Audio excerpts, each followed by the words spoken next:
I'm James Fadiman.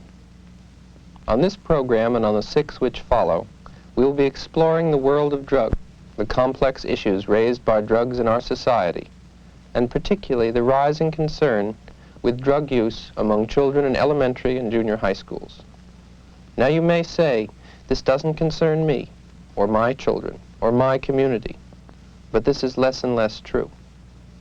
We found that if you ask any child in this age range, do you know other children who are using drugs? The answer is usually yes. This was not true several years ago. The change has been sudden, swift, and dramatic. Now there are a host of attitudes, points of view, and information that we're all exposed to on this subject.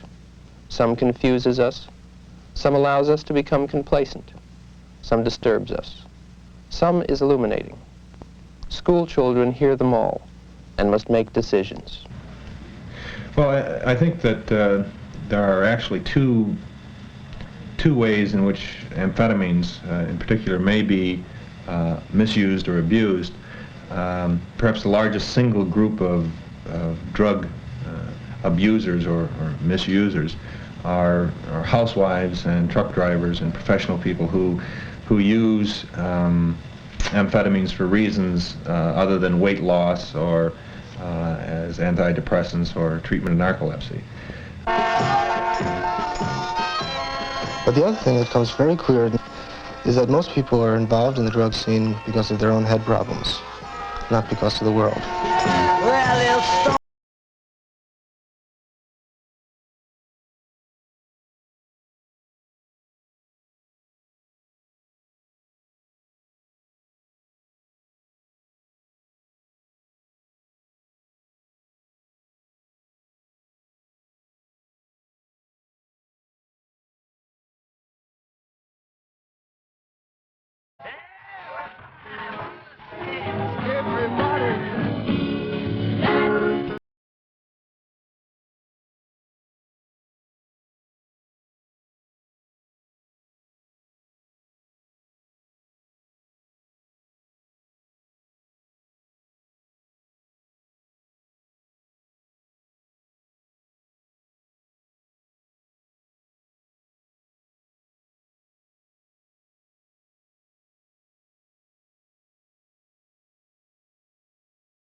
Get drugs, and I feel it's easier to get acid or speed or something than it is to buy bubble gum in a store because you have to wait in line.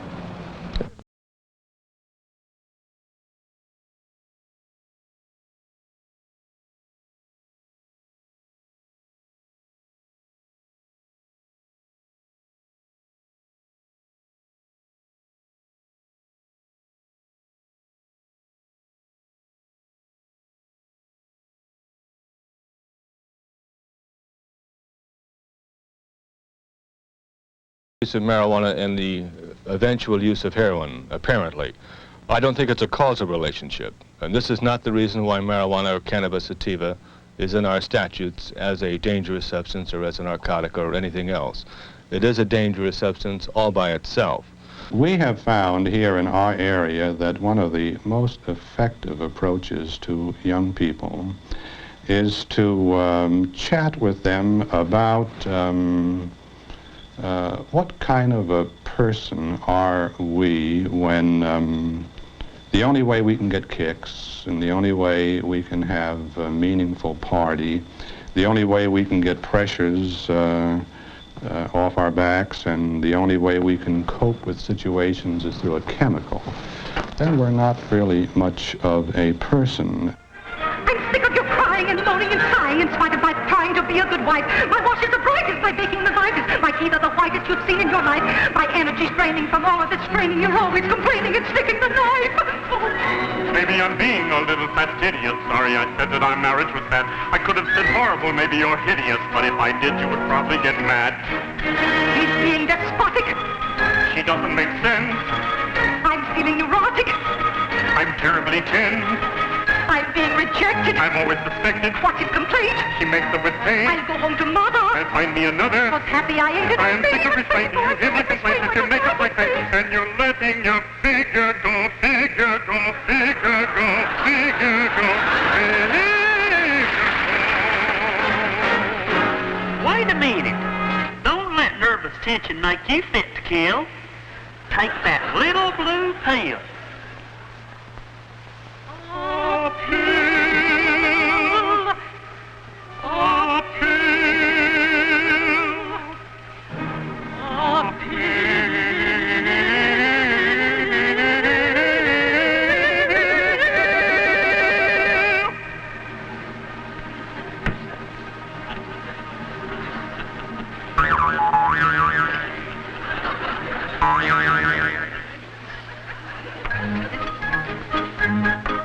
My headache is clearing, my nerves disappearing, my tension is easing, I find you more pleasing. I'm losing my tension, my fists are unclenching, I'm able to live with and no longer ill.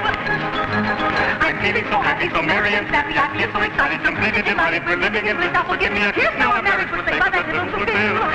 Two after dinner, you'll be a winner. Call up my mother, you'll need another. 3 when you get up, 6 when you're fed up. 4 when you're lazy, 12 when you're crazy.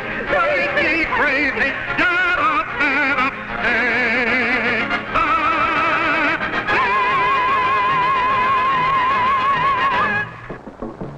It's stimulating, mind expanding, safer to use than alcohol. It's the in thing, the hula hoop of the jet generation, and as much a part of growing up as smoking corn silk behind the back fence. Such are the myths concerning marijuana. Myths that lull thousands of young people into experimenting with the noxious weed. The facts are otherwise. Marijuana is an intoxicating, mind-muddling drug. Its use can lead to abnormal behavior, to psychological dependence, and to abuse of other drugs. The human brain, after all, is made for thinking, not fumigating. It's hardly a tinker toy for experimenting with drugs. This has been a public service message of the American Medical Association and your local station. I think a joint's a little bit more strong than a martini because, well, some people a martini can really throw them flying, but a joint usually always takes you high, gets you high, and a martini, you just feel a little bit better. You don't really get to the point where you can't drive a car or anything. A lot of doctors, they recommend like a glass of wine or a small drink when you come home to relax you, but marijuana does a little more than just relax you, I think. One joint wouldn't do all that much unless it was pretty powerful, but I think if you just want to relax a little bit, that's why a lot of people smoke, just to relax themselves a little bit. I don't say if you're disgusted, go home and get stoned, That's not the idea. But I think some people drink socially, they call it, but I think a lot of adults drink just because drinks are going around. Really not much different than teenagers. I don't think so. Today's program will look at the pervasive drug influences in today's America with comments by experts on aspects of the drug problem. Later programs will look at the role of drugs in other cultures and the pharmacology of specific drugs. We will see how children are exposed to drugs at an early age. We will observe a series of dialogues between teachers, children, and consultants. 2 communities' responses to the issues will be presented. Finally, we will see children and adults working together to better understand each other and consider alternatives to drug experimentation. Let us begin now with a key statement by Dr. Joel Fort, former drug consultant to the World Health Organization, former director of the Council on Alcoholism for Alameda County, and presently lecturer in the School of Social Welfare at the University of California at Berkeley. First of all, we live in a drug-ridden or drug-saturated society where people are taught from infancy to use a wide variety of mind-altering drugs. And older people, like many younger people, have conformed to the pressures the massive advertising and promotion and distribution of certain drugs, the glorification of certain other drugs such as marijuana and LSD by the mass media, politicians, and drug policemen, the desire to find or at least to seek escape, relaxation, sometimes feeling, with many people essentially not being able to feel anything, a sense of socializing with other people is certainly involved, going along with the crowd. Again, I think we're taught that we cannot have a good time, cannot find happiness or significance in life without depending on one or more mind-altering drugs. People don't have parties without drugs. The cocktail party, of course, being the most common group drug experience in American society. And they have accepted, in essence, I think as a summary answer to the question, the adult world and an increasing number of young people as well have accepted and are living the industrial slogan of better living through chemistry. A study by the Stanford Research Institute indicates that the average middle-class home contains about 30 medications. Half of these are prescribed on the advice of medical doctors. Most of the rest are self-prescribed, bought on the advice of friends, or through advertising. Pharmaceutical products are big business, about $8 billion worth in 1967. It is an industry that grows on vigorous research and new product development. 7 out of 10 prescriptions written today are for drugs that were unknown 15 years ago. Advertising is essential to the drug manufacturer. One major stream of advertising is to the 265,000 MDs who write prescriptions. Here is the accumulation of 1 week's mail to a psychiatrist, a gynecologist, and a pediatrician. MDs receive an average of 8,000 pieces of advertising, samples, and brochures a year.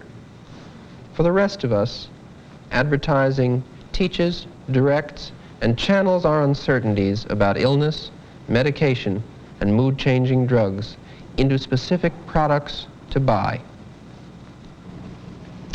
In the first version of this program, several television commercials were seen.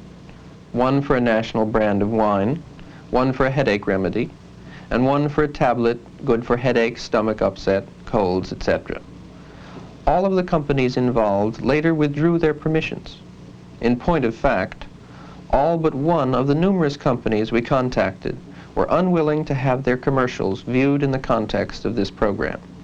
Many told us that they felt it was inappropriate to have their products seen as part of a drug-using culture.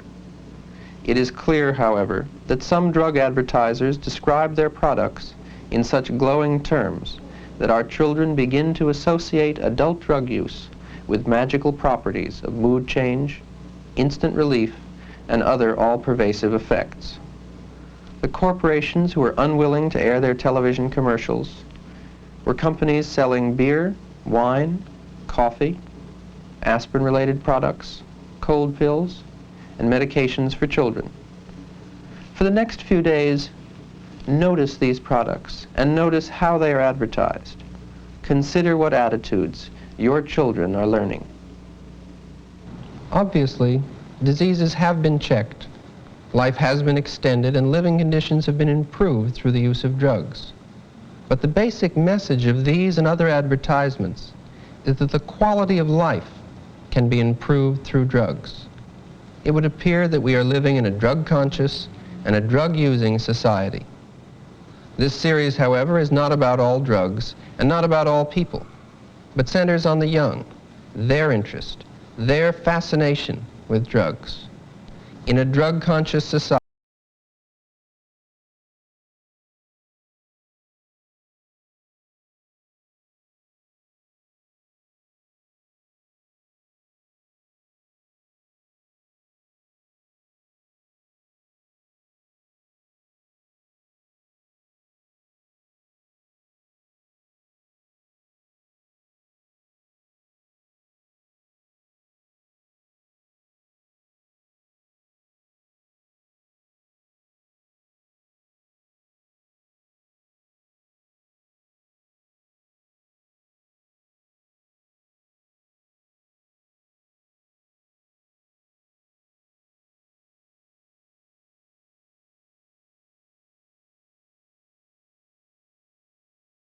called White Rabbit by the Jefferson Airplane.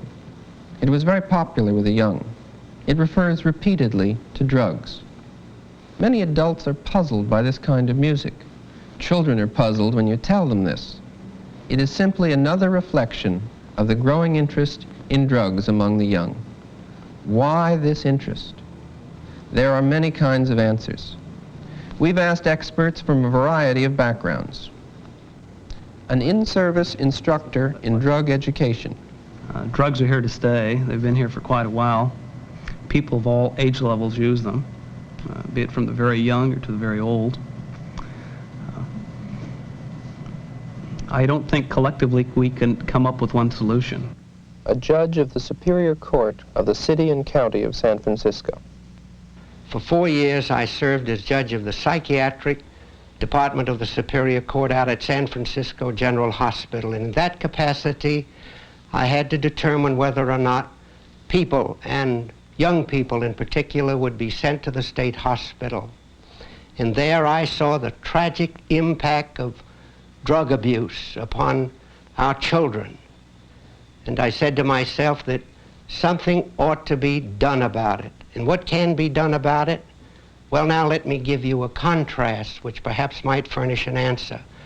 I don't think the answer lies in criminal sanctions and harsh criminal sanctions. You see, now I preside over the criminal department of the Superior Court, and people are brought before me because they have used drugs, and the penalties are very severe, and the people are treated as criminals and not as sick people. But I want to make this clear that it is the law, and the law must be obeyed. And in this connection, I'd like to call attention to the fact that in my office are 2,000 affidavits filed by people in a case attacking the constitutionality of the marijuana statute. And among the 2,000 people, all of them said that marijuana was not harmful, and most of them said marijuana was not harmful because they themselves had used it. Now, I disagree with these people. I think that marijuana is harmful, psychologically harmful, and I do not believe that marijuana should be legalized. But what causes me a shock, if I may say so, is that 2,000 people, in effect, have indicated that they have violated the law. Now, the answer does not lie in violating the law. The answer lies in attempting by democratic means to change the law. Now, it may well be that the legislature at some time in the future may change the law and say that violations of the law for drug use shall not be punished by criminal sanctions. But until that is done, the law must be obeyed. I do think that the penalties are much too severe. I do not think, for example, that a person who uses a drug should be treated as the same type of criminal, that is, the man who takes a gun and robs someone, or the man who kills, or the man who steals. A child psychiatrist. Of stimulation. We know that some of the drugs taken are simply for the hallucinogenic effect. They can take downers or uppers or middlers. In any case, the need for stimulation, sensory stimulation, is obviously manifest in their non-drug behavior. And this is found in the music, in the dress, in the clothing, in the bazaar. It's almost as if one were sensory hungry, and that the hunger somehow in suburbia was not met. And it is my very definite opinion that until we find modalities of stimulating the young mind and body within either the school setting or in the community where they can feel a part of something, where something has meaning, where there's feedback from, say, adult to youth and youth to adult, that we're going to be missing the boat in any educational program. Where did this need for stimulation come from? And remember the key word, stimulation, which is opposite to boredom. And if there's any common phrase used as to why youngsters are taking drugs or doing the more bizarre or way out things, it is that they are bored. An amphetamine researcher. Well, if you're talking about the use of amphetamines intravenously, I think there are two drug effects which are important. Number one is the immediate effect of the drug, that is the flash or the rush, which is in many ways similar to a total body orgasm. And a lot of people who use amphetamines use them primarily for the flash or rush, this very delightful feeling that one initially has. Secondly, there's a long-range stimulative effect where one feels euphoric, very confident of his abilities. He feels that he's able to think very quickly, that he's very perceptive. In some cases, if used over a long period of time, the amphetamines become almost psychedelic in effect.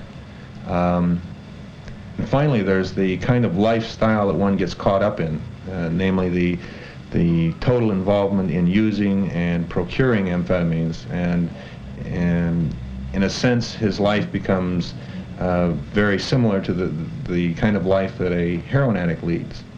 That he is totally consumed with the use and obtaining of drugs, and his friends are involved in the drug scene, and there's a certain excitement and challenge about that whole scene that is very attractive to some people.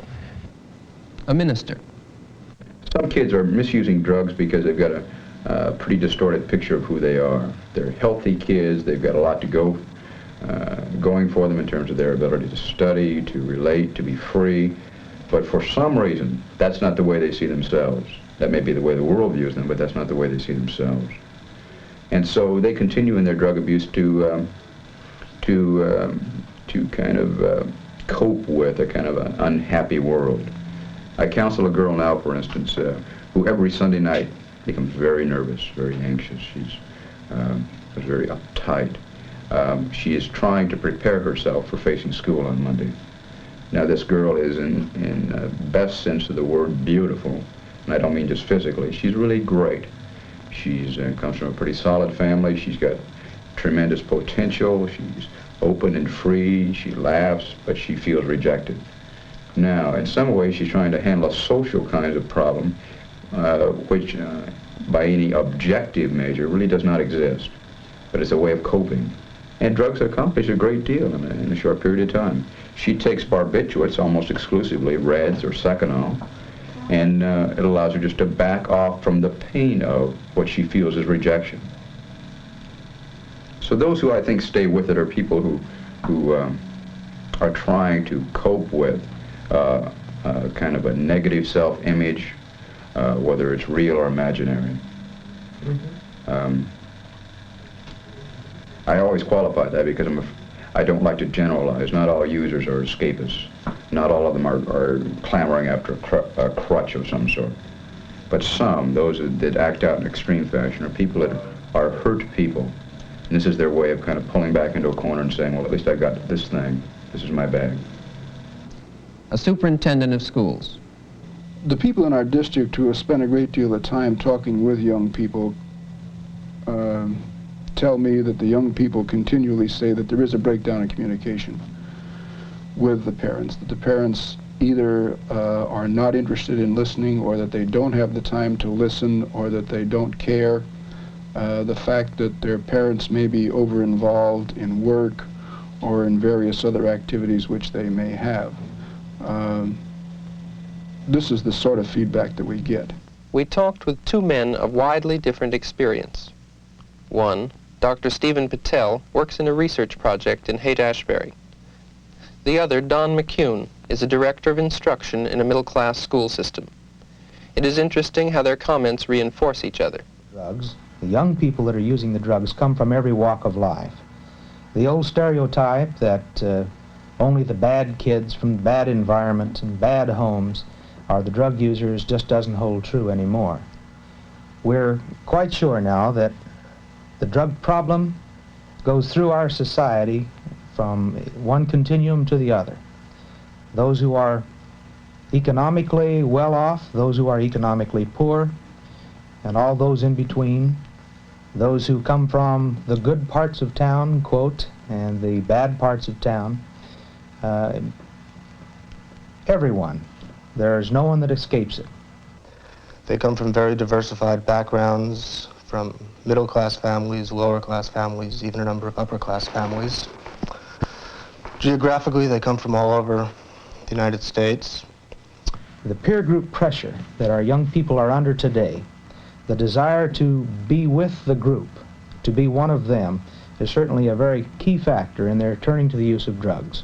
I guess the only thing that they have in common is their failure to find some sort of identity in any previous environment that they've been in.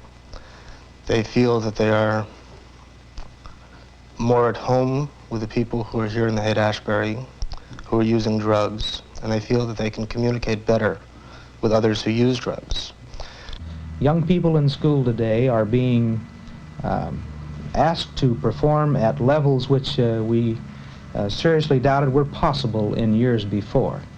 So therefore, we're having emotional pressures on our young people. And some of them are turning to drugs to escape. Others are turning to drugs to turn on instead of turning off, to become stimulated. They seek excitement, and psychologically they're somewhat unstable and turn to the use of drugs to do this. They are often lonely, sometimes confused, and often very idealistic young people who are trying to find some meaning in life through the hippie culture and through the use of drugs. Young, sensitive, bored, maladjusted, searching, or curious. Children are attracted to drug experimentation in a drug-oriented society. Ours is not the first culture to grapple with the attractiveness of drugs, but rarely has a culture focused this kind of attention on the issue. This series will look at the most basic of these issues. The children are choosing. I believe that in education, we are obligated to give these young people the knowledge so that they can make a proper decision. We know that the decisions that are being made by young people are made when we're not there to help them. So therefore, we must prepare them to make these decisions. And if we believe in education, then we must believe in knowledge, and the knowledge that helps them make these